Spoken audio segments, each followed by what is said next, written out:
speaking of some Republicans who don't like Donald Trump, I told you earlier in the week about Mitt Romney saying that he is concerned about the trickle-down racism that we may see from a Trump presidency. It's not only Mitt Romney. We are now also hearing from Paul Ryan about this. So earlier this week, there was this interview that Mitt Romney did, which I'm going to play a clip for you of, where he said his big concern with Trump is that everything the guy stands for is just not what appeals to Mitt Romney. And amazingly, Mitt Romney, the guy who was the extremist clown in 2012, was sounding very reasonable. Here's I don't think there's anything I'm looking for from Mr. Trump to give him my support. He's demonstrated who he is, right? And I've decided that a person of that nature should not be the one who, if you will, becomes the example for coming generations, or the example of America to the world. Look, I don't want to see trickle-down racism. I don't want to see a president of the United States saying things which change the character of the generations of Americans that are following. Presidents have an impact on the nature of our nation. And trickle-down racism, trickle-down bigotry, trickle-down misogyny, all these things are extraordinarily dangerous to the heart and character of America. And so I'm not looking for Mr. Trump to change a policy that more aligns with my own. This is not a matter of just policy. It's more a matter of character and integrity. You think he's a racist? Oh, I think his comments time and again appeal to the racist tendency that exists in some people, and I think that's very dangerous.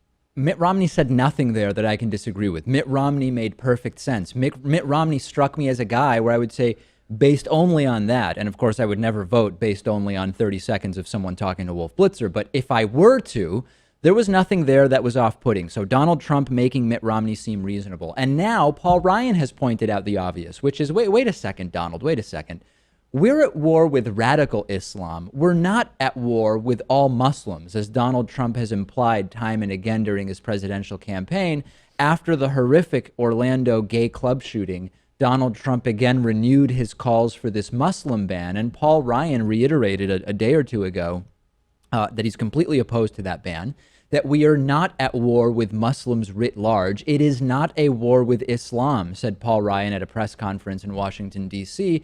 And he said that the majority of Muslims in the U.S. are moderate and among our best allies, our best resources in combating terrorism. He said it's important that we hone that distinction and that we honor that distinction. I do not think, said Paul Ryan, that a Muslim ban is in our country's interest. Now, he didn't mention Donald Trump by name. Of course, if you say, well, who might Paul Ryan be referring to who is saying now that all Muslims are the problem and we need to ban them? Obviously, it's Donald Trump.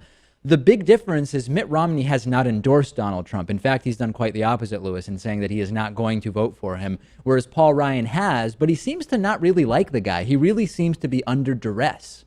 Yeah, well, we discussed this on the bonus show yesterday. There's that Breitbart article calling Paul Ryan out for his statements, right, where he still addressed radical Islam, but he I guess, because he didn't call out all Muslims, conservatives who are probably Donald Trump fans were basically outraged, and they're like, they wanted him out of office and they hate him now. How dare he not make completely unsubstantiated blanket statements about huge groups of people that correspond with what Donald Trump has said? I mean, what audacity to actually think critically about the situation and state that. So there's a bunch of stuff here that I mentioned, which we're going to delve into next week. We have new data. There's this sometimes stereotype that, oh, Muslims won't report suspicious behavior that's going on in their American mosques or whatever. We have new data which tells us actually that's not true. The overwhelming majority of Muslims in the U.S. are completely comfortable and do, when they find it, when they see something, they do say something. That we will talk about next week. In addition to that, this internal division that we're seeing within the Republican Party, we're going to explore this next week with John White, who has written a book called What Happened to the Republican Party. And we've been talking about this for a while, Lewis. There is clearly a rift here, and we are seeing it, even those endorsing Trump having huge ideological problems with him. And there is a ripping apart of the Republican Party that's going on, and John White will tell us more about it.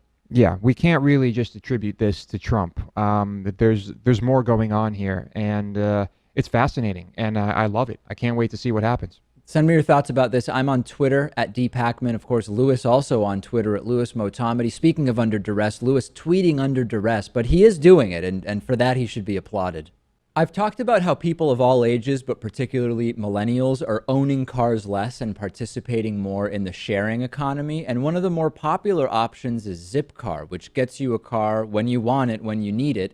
They offer all sorts of cars, SUVs, hybrids, whatever you need. It includes insurance and it includes gas. You just pay for the time that you actually use the car. And you can reserve the car online from your smartphone over the phone. Then you unlock it with your Zip card. Each car share member reduces their personal CO2 emissions by between 1,100 and 1,600 pounds per year.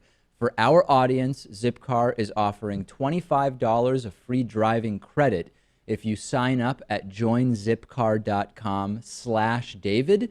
Support our show, reduce your carbon emissions and your spending on cars. Sign up at joinzipcar.com/David.